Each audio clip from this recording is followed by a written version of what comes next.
I just wanted to start this video off real quick saying I'm sorry that it's taken me so long to get this video out. For those of you that are watching this series, it's been a hectic few weeks. I've been trying to find a job. I've been dealing with the two kiddos, trying to get them on a better schedule, spending a lot more time trying to wear them out during the day so that they go to bed at a decent time and not at 11 o'clock at night. And then just a bunch of other stuff's been going on in my life, so I haven't really had a whole lot of time to dedicate to putting these videos together, and the time that I have had, I've just been really tired, so I've just been, doing my own thing, trying to relax, play games, and not burn myself out on this, because I do want to finish this, even if it takes me 2 years. I want to do every single Pokemon. I want to have a full tier list by the end of it, so sorry that this one has taken so long in coming out. I've had this video recorded and voiced for 2 weeks now, 2.5 weeks at least. I have a really stuttery voice normally. I cut it all out in post-process, which takes a long time when you're cutting out every little and every sniffle, because my allergies bug me. Every time I repeat myself or say the wrong word, it gets to be a lot. I'm going to try my best to get these videos out. I'm going to get at least one a week out from now on. I'm going to try, but if I slip up or have a week where I miss a video, I'm sorry in advance. I am still doing them. I'm not going to stop, even if nobody watches them. I do really enjoy doing them. It's just, it takes a lot to put them together, so sometimes I kind of fall behind on that. But thanks for your patience, and I hope you guys enjoy this one. Hello, and welcome back to the Pokémon Lab. I might sound a little bit different today, hopefully a little bit more high energy. For once, I'm not recording at midnight or 1 o'clock in the morning, and I don't have to be as quiet. My youngest is still taking a nap, but it's not that as big a deal. So we're going to go ahead and try to do this one take. Hopefully I won't have to re-record some more audio later. Who knows? Today's Pokemon is going to be Aerodactyl. So we'll go ahead and get into the rules. Rule number 1, only using the target Pokemon. So I'm only going to be using Aerodactyl for the entire run. Rule number 2, no random encounters or optional trainers. Rule number 3, I have hacked in 99 copies of Max Repels, Max Elixirs, Full Restores, Rare Candies, and then 3 Master Balls. And those are all to skip Pokemon Centers and make the run a little bit more streamlined. Rule number 4, if I lose, I use a Rare Candy to level 1 time, and then I try the fight again. Pretty self-explanatory. Rule number 5, no bicycle, just walking everywhere, keep it consistent, keep the time the same between runs.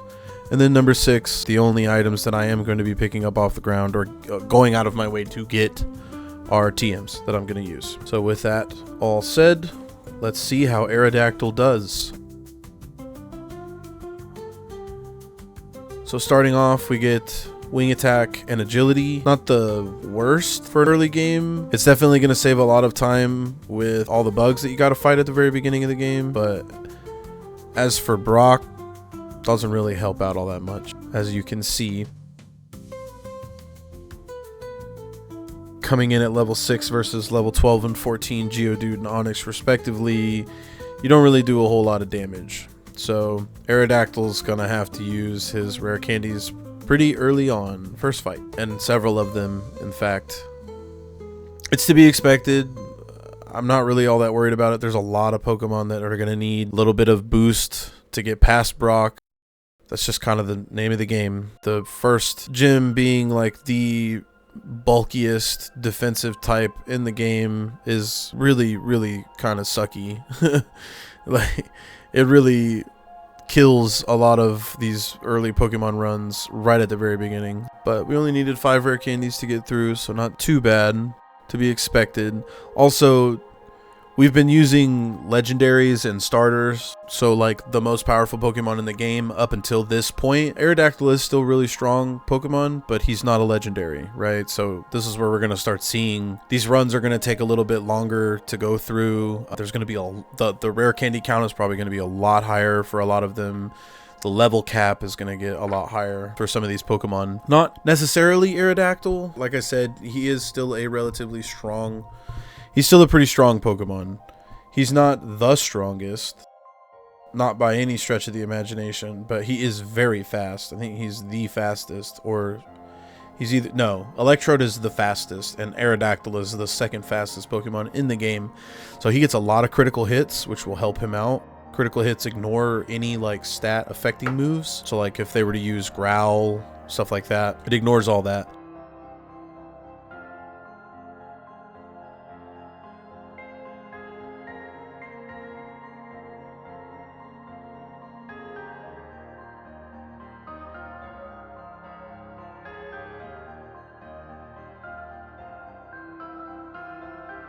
So Aerodactyl kind of breezed through the second rival fight.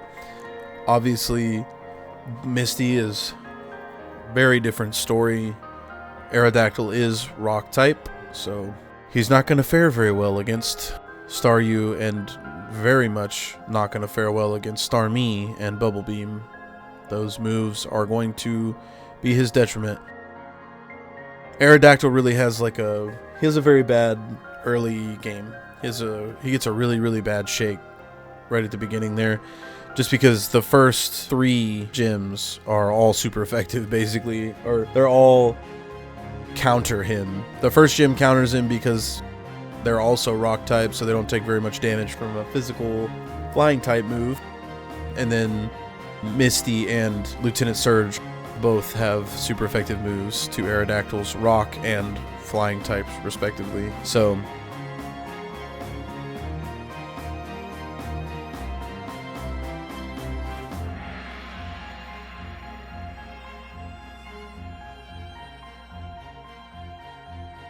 already at 11 rare candies for Aerodactyl. It's not looking great, but like I said earlier, we're getting into the slower runs. Just getting to third rival fight. These Pokemon aren't Mewtwo, they're not the legendary birds. You know, these Pokemon have good stats, but they're not pseudo legendary, they're just normal Pokemon, right? So they don't stand up as well against other normal type or normal-ish Pokemon, not normal type. And Lieutenant Surge is going to showcase that for us. Aerodactyl does good damage against him. It's just if he gets hit with a Thunder Shock or a Thunderbolt, he's done, especially from Raichu. Pikachu, he could live it a few times, but you'll see in these next few battles, Pikachu tends to use Thunder Wave. And so she'll paralyze you if you don't get her out of the way. And then that just completely negates Aerodactyl's one strength, which is his speed. Because obviously when you get paralyzed, it cuts your speed in half.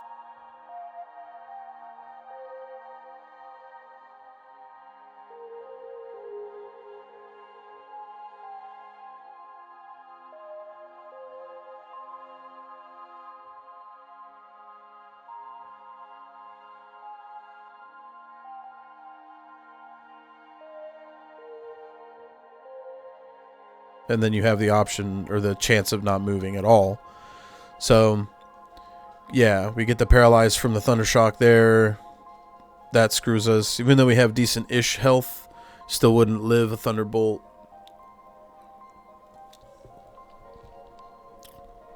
Voltorb is kind of a toss-up too, because he either uses the X speed, which, I mean, it's not going to do anything. Aerodactyl's way faster than Voltorb. But if he uses Sonic Boom, that does 20 damage right there. So that will put us in range of getting taken out by Raichu's Thunderbolt. And we get paralyzed again here. Got decent health. Just that paralyze. Even went for 3 Thunder Shocks instead of using a Thunderbolt, but couldn't get through that paralyze. I don't think we would have had the damage, honestly, even if we had gotten through the paralyze, because that wing attack wasn't doing a whole lot of damage. And I was thinking that Supersonic would be useful here, because obviously every time Supersonic gets used against me, it's debilitating, but I for some reason couldn't land it, so I just gave up trying. I was like, why am I doing this? Might as well just keep trying to do damage to him instead of, you know, getting thunderbolted or trying to go for just a chance that they hit themselves. And then the one that we win, we get the one thunderbolt, but by that point we'd already used enough rare candies that we were a good enough level that it didn't really do a whole lot of damage.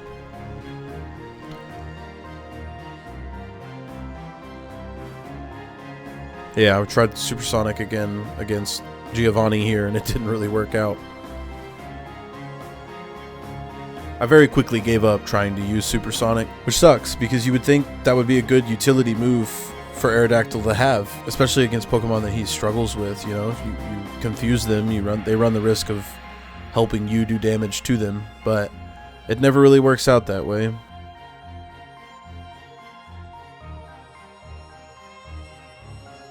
Luckily, we're okay against Giovanni because, I mean, at that point, we're really, really high level versus his Pokemon, so pretty easy for us to just sweep him down. We just use the one rare candy.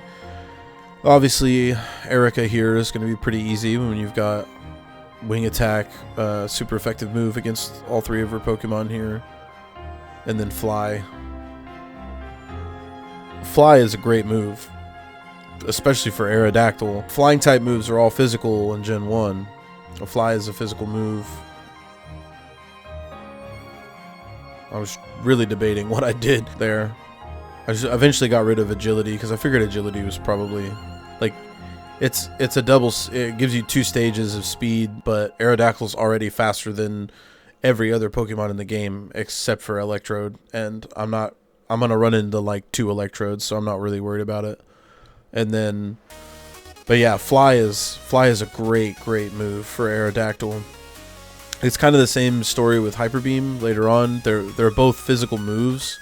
They have drawbacks, yes, but Aerodactyl is really good attack, so he gets to take advantage of the flying type moves a lot more than, say, Articuno and Moltres in them. Moltres, I think, had decent attack, but Articuno didn't, so he really can't. They really can't take advantage of that flying type because they're more geared towards special.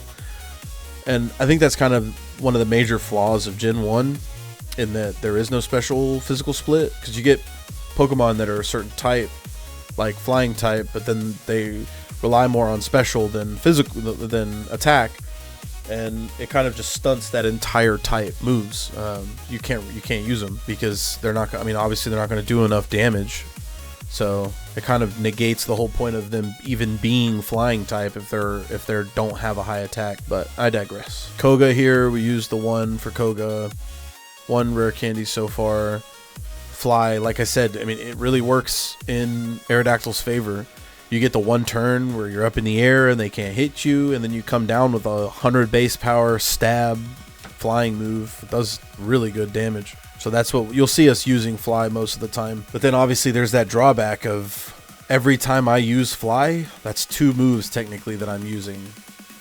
And if it were a 1-turn move, Aerodactyl's time would be significantly lower than it will be at the end of this run, just because every time I use the most effective move for me to use, it's technically 2 moves. So that's going to end up hurting Aerodactyl in the long run, having to use Fly all the time. But that's the name of the game with flying type moves. I think there's like 3 flying, air quotes, type moves. Razor Wind, which is just a normal type move. It's not a flying type move, but it still counts kind of. Razor Wind, Sky Attack, and Fly are all 2-turn moves, and they're all flying for whatever reason.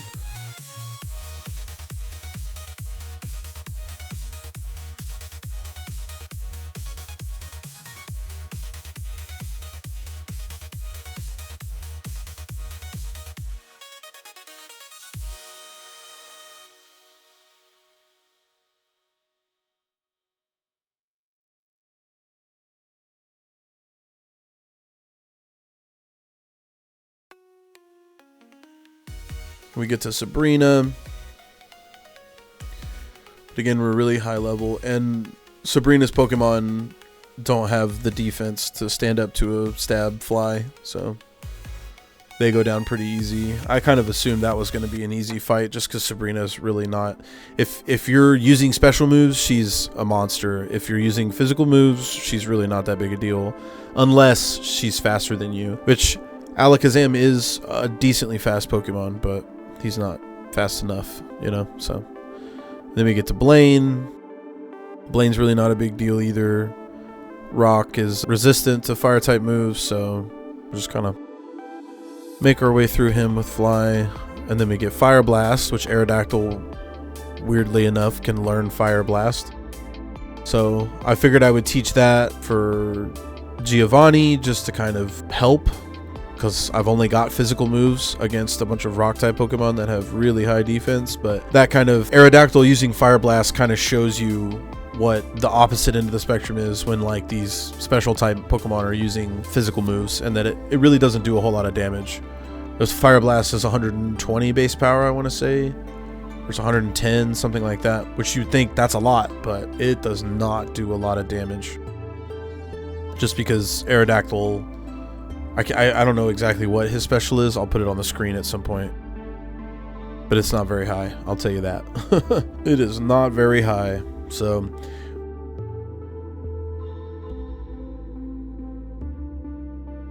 we have to go a couple times against Giovanni just because his Pokemon are really strong, and he gets that Horn Drill off, oddly enough. And I was not expecting him to get a Horn Drill off because it's like a 30% accurate move. And then Fissure, he tries to do Fissure because he is higher level than me, so Fissure can hit, but he just ends up not getting it.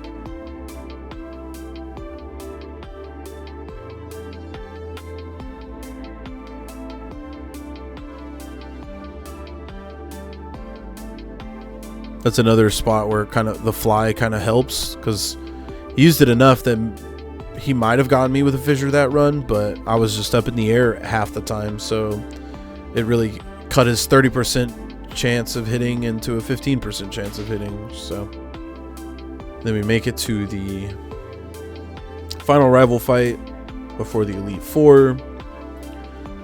I was feeling decent. I know the rare candy count is a little high, it's 21, but it really hasn't been awful. I had 5 for Brock, I had 5 for Misty, I had 5 or 6 for Lieutenant Surge. Yes, baby.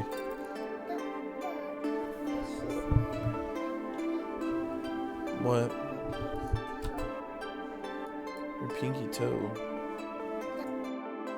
As I was saying, Aerodactyl's been doing decent-ish for non-legendary Pokemon. We just kind of front-loaded the rare candies quite a bit. So I think we had 15 or 16 rare candies coming out of the 3rd gym, which is really sucks. But the mid-game, Aerodactyl didn't do really all that bad. Like, I lost here and there. I used 1 rare candy every other fight or every so often. But then this rival fight kind of needed a little bit more. Going into it just a couple levels higher than his entire team of Pokemon just didn't really have the damage. So we ended up having to use quite a few rare candies to get through him, but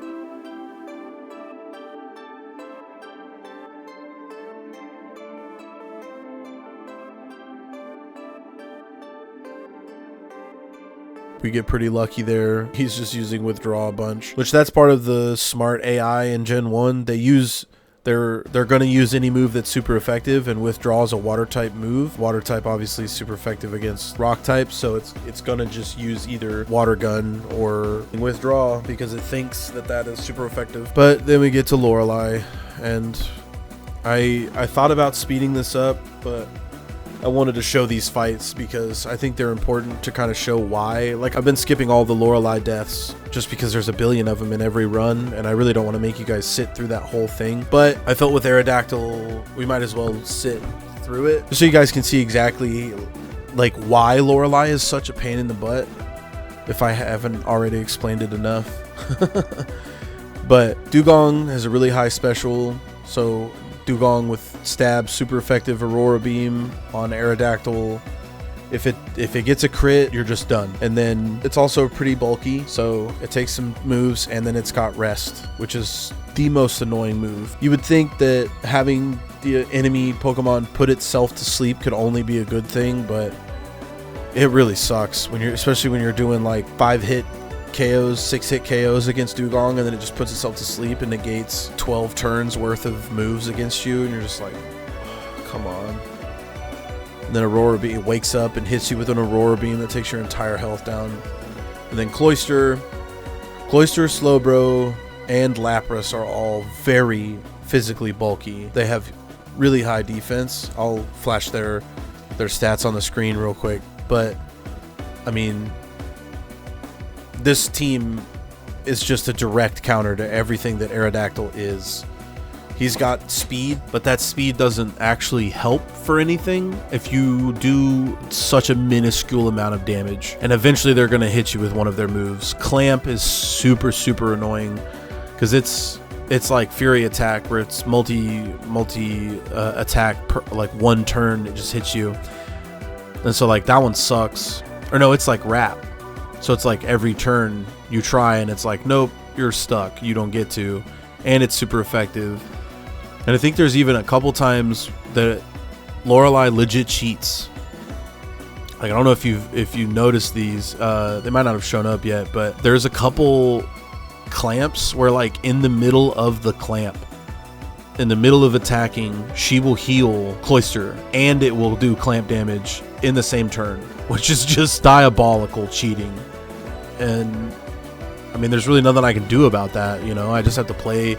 I have to play what the game wants me to play. I just have to take it, try my best. But Fire Blast ended up really helping me out because even though it's special, normal damage on water type, on water ice type Pokemon, it's still the best option for Pokemon like Cloyster and Slowbro, just because they have so much defense that hitting them with Fly, even with the stab, doesn't help. So my strategy eventually boils down to Fly on Dugong, because Dugong is not as defensively bulky. If I get a critical hit, which is very common with Aerodactyl because Aerodactyl's speed stat is so high, criticals come more often.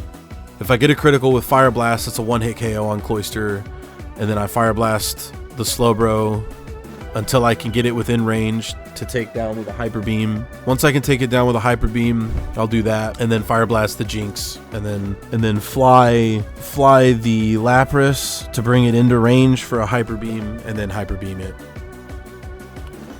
I'm sorry if my audio is bouncing around quite a bit. I'm having to hold my mic.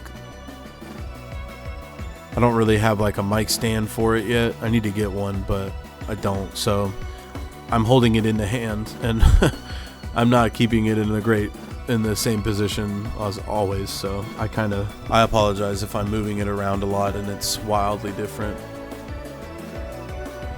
But yeah, you see what a slog this can be, playing through Lorelei and not just skipping to when she deals the final killing blow on whatever Pokemon I'm fighting. And then this also kind of showcases my hatred of the like 5 PP move pool thing. I really don't like using those moves because they run out so fast, especially when you're doing a single Pokemon. Like I've got Fly has 15, which is fine. That's plenty.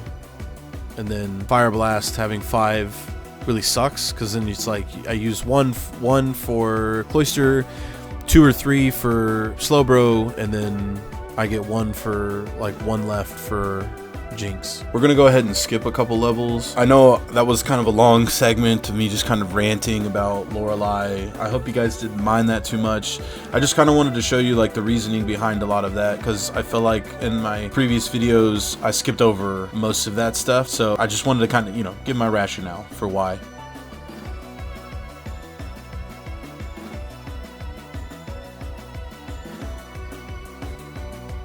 I get the burn. Doesn't even matter. Just take him out the next turn, and then you miss with the a 5 PP move is so debilitating. You're like, well, there goes 20% of that move's efficiency. Like from one miss, I lost 20% of my damage output. So we hit Hyper Beam.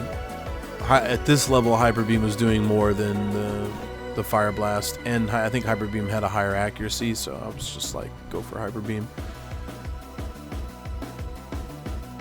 Yeah, so the goal was to bring Dugong into rest range, and it's almost always going to use rest, or she's going to use the super potion on it. So Fly on that, Fire Blast on the Cloister, Fire Blast on the Slowbro, and then we Fly, get a critical hit that ignores all of his defense upgrades. Hyper Beam, Fly, critical hit, which brings her into potion range. She uses the potion, Hyper Beam her to death. So finally, level 73, we get through Lorelei. We're our 46 rare candies into this, and now, I mean, we all know Bruno's not going to be an issue. I have super effective stab moves for 3 of his 5 Pokemon, and then the other 2 I just Fire Blast until they're done. For whatever reason, I think it was just an accident. I ended up pushing the A button before I went all the way back down up to Fly there, but it didn't matter. And then, luckily enough, Fly will hit Ghost type Pokemon, because obviously the only moves that don't hit Ghost are normal and fighting. So I can just use Fly to take down Gengar. I'm faster than Gengar. One hit KO. Super easy. Gengar doesn't have good defense because it usually can't get hit by physical moves, like normal moves, fighting moves. So doesn't have to worry about it. And then we get to Lance. Got the mirror match coming up, Aerodactyl versus Aerodactyl. Mine's way higher level, so obviously I'm gonna win that.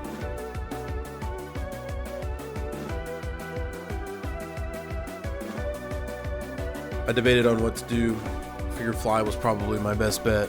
Get the critical hit with it. He hits the confusion. Wish I could have done that at some point during the run. He hits it first try. I tried it like 5 or 6 times, didn't get shit. And then Dragonite, but I'm so high level, and I'm also Rock type, which resists normal Hyper Beam, normal type Hyper Beam. So even its Hyper Beam doesn't do a whole lot of damage to me. And then he's got a recharge in the middle, but he kept using Barrier, which just makes all his defense go through the roof. So I was trying to figure out what move would be best to hit him with. It ended up being Fire Blast at the end. Finally goes down. We go to the champion.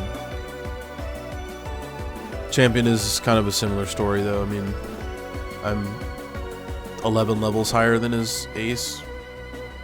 Not 11, like I'm like 6 or 7 levels higher than Blastoise by the end of it, I think. But I'm fast enough that I get first turn on all of his Mons, and they really don't have any moves to hit me with. Like Rhydon can't hit me with anything that would be super effective to me. Rowlith or Arcanine can't hit me with anything that does a lot of damage. Executor is weak to my Fly, which good luck living a 100 base power stab super effective flying type move from an Aerodactyl. Arcanine, yeah, it just leers me. It really doesn't have anything. Takedown is resisted. That's its like highest move. It's still got Ember, I'm pretty sure. And then Blizzard and Hydro Pump from Blastoise do a lot of damage, but again, I'm 10 levels higher, so I just end up Hyper Beaming and I win. And that's that. So yeah, Aerodactyl. I'm gonna be honest, I thought Aerodactyl was gonna do better than he did. It just kind of comes down to that, like, that Gen 1 trope. They don't have any good moves. I think that's the main problem of most Pokemon in this game, is that there are no good moves for them. Aerodactyl is rock flying type. Aerodactyl can learn 0 rock type moves. Why? I even tried to get Rock Slide from the little girl, and he can't learn it. So that just cuts out half of his move pool. It sucks. His rock type doesn't count for anything other than, I guess, lowering the damage that physical moves do to him, certain physical moves do to him. And that hurts a lot of Pokemon, just not having very good moves. I think I'm very, very interested to see what Fire Red Leaf Green, how they're going to do, and I'll eventually do that. But as for right now, he's in last place, position 10. He's got the highest level, the highest number of rare candies, and then the highest time. So he fits squarely into 10th place. To be expected. Again, he's up against legendary Pokemon and the starters, which are going to be by default stronger in every way than Aerodactyl. Even Dragonite. Dragonite is a pseudo legendary, right? So Dragonite ends up doing a lot, having a lot more stat wise than Aerodactyl does. So it's just kind of par for the course. But yeah, let me know what you thought about this one. I was underwhelmed, to say the least, but also was kind of expected because I knew that the move pool for Aerodactyl wasn't going to be a very great one. The next two Pokemon are probably going to be a lot better. We'll see. We got Amistar and Kabutops up next. We go with Rock and Water, and we all know what the favored type is in Gen 1 is Water. So will that help Amistar and Kabutops? I don't know. Guess we'll have to find out. Stay tuned. Hope you guys enjoyed this one. If you did, do all the YouTube stuff. I hate harping about it. I'm probably going to stop saying it altogether, but, you know, thanks for tuning in. Thanks for leaving your comments and letting me know what you guys think about the runs. I'm glad that some of you are enjoying it. I can't wait to keep making these videos. So you guys have a great rest of your days, and I'm going to start working on the next few videos. See ya.